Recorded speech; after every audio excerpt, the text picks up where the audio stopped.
మాజీ ముఖ్యమంత్రి YS Jagan security మారబోతోందా? ఆయన పర్యటనలో ఇక నుంచి కొత్త దళం కనిపించబోతోందా? అందుకోసం వైసీపీ ప్రత్యేక ఏర్పాట్లు చేస్తోందా? ఆఫీసర్స్ ఆన్ డ్యూటీ అన్నట్టు వాళ్ళు ఆల్రెడీ ఎంటర్ అయిపోయారా? ఇంతకీ ఏంటా కొత్త సెక్యూరిటీ వింగ్? దాంతో వైసీపీ టెన్షన్ తీరిపోతుందా? వైసీపీ అధినేత జగన్ వరుస పర్యటనలు వివాదాస్పదమవుతున్నాయి. జిల్లాలకు వెళ్లినప్పుడు మాజీ ముఖ్యమంత్రి స్థాయికి తగ్గ భద్రతను ప్రభుత్వం కల్పించడం లేదని ఆరోపిస్తున్నారు ఆ పార్టీ నేతలు. దీంతో ఇక తామే సొంతంగా ఓ ప్రైవేట్ సెక్యూరిటీ ఫోర్స్ ను ఏర్పాటు చేసుకోబోతున్నట్లు సమాచారం. ఇందుకోసం పదవీ విరమణ చేసిన సైనికుద్యోగులను నియమించుకోబోతున్నట్టు తెలిసిందే. జగన్ వెళ్లిన గుంటూరు, రాప్తాడు, తెనాలి, పొదిలి, సత్తెనపల్లి పర్యటనలకు వైసీపీ కార్యకర్తలు, అభిమానులు భారీగా తరలిచ్చారు. వాళ్ళని నియంత్రించడం పోలీసులకు కూడా కష్టమవుతోంది. దీంతో పలు ఆంక్షలు విధించడం, వాటిని వైసీపీ నేతలు పట్టించుకోకపోవడం, తర్వాత కేసులు బుక్ అవ్వడం సాధారణమైపోయింది ఇటీవల కాలంలో. మరీ ముఖ్యంగా సత్తెనపల్లి పర్యటన టైంలో వైసీపీ కార్యకర్త సింగయ్య కారు టైరు కింద పడి నలిగి చనిపోవడం, అది జగన్ కారేనంటూ వీడియోలు బయటకొచ్చి సోషల్ మీడియాలో వైరల్ అవ్వడంతో ఓ రేంజ్ లో రాజకీయ రచ్చ జరిగింది.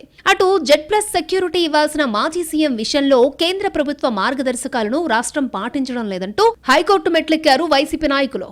పర్యటనల సమయంలో రోప్ పార్టీలను కూడా ఇవ్వడం లేదని, జగన్ కి safe landing, safe travel, safe move కల్పించాల్సిన బాధ్యత ప్రభుత్వానిదేనని వాదనలు వినిపించారు. వాస్తవానికి ఈ నెల 3న నెల్లూరు జిల్లా పర్యటనకు వెళ్లాల్సింది జగన్. కానీ హెలీప్యాడ్ విషయంలో క్లారిటీ లేక మొత్తం టూరే రద్దయిపోయింది.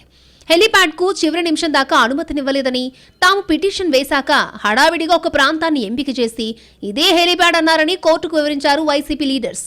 హెలీప్యాడ్ కోసం ప్రభుత్వం సూచించిన స్థలం మనుషులు నడవడానికి కూడా వీల్లేకుండా తుప్పలు డొంకలతో ఉందని చెప్పారు.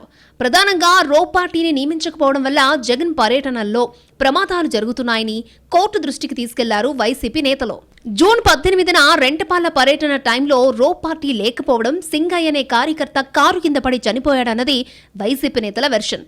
అయితే ప్రభుత్వం మాత్రం తమ వైపు నుంచి ఎలాంటి లోపం లేదని, మాజీ సీఎంకి నిబంధనల ప్రకారం ఇవ్వాల్సినంత భద్రతనిస్తున్నామని హైకోర్టుకు నివేదించింది.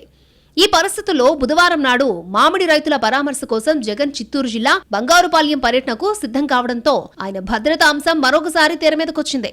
బంగారుపాళ్యం మార్కెట్ యార్డుకు వైసీపీ శ్రేణులు, రైతులు భారీగా తరలొచ్చే ఛాన్స్ ఉందని భావిస్తోంది వైసీపీ. కనీసం 10,000 మంది వస్తారన్నది ఒక అంచనా. అందుకు అనుగుణంగా భద్రత కల్పించాలని పోలీసుల్ని కోరారు వైసీపీ నాయకులు. ఆ విషయంలో పోలీసుల స్పందన ఎలా ఉన్నా నిమిత్తం లేకుండా తమ సొంత భద్రత ఏర్పాట్లు చేసుకోవాలని డిసైడ్ అయినట్టు సమాచారం.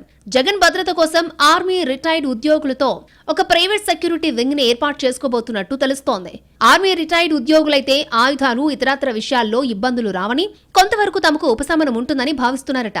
వాళ్లు పూర్తి స్థాయిలో శిక్షణ తీసుకుని ఉంటారు కాబట్టి జగన్ పర్యటన టైంలో ఆయనకు రక్షణగా ఉండడంతో పాటు పరిసర ప్రాంతాల్లో ఏం జరుగుతుందో కూడా నిరంతరం మానిటర్ చేస్తారన్నది వైసీపీ లెక్కగా చెప్పుకుంటున్నారు.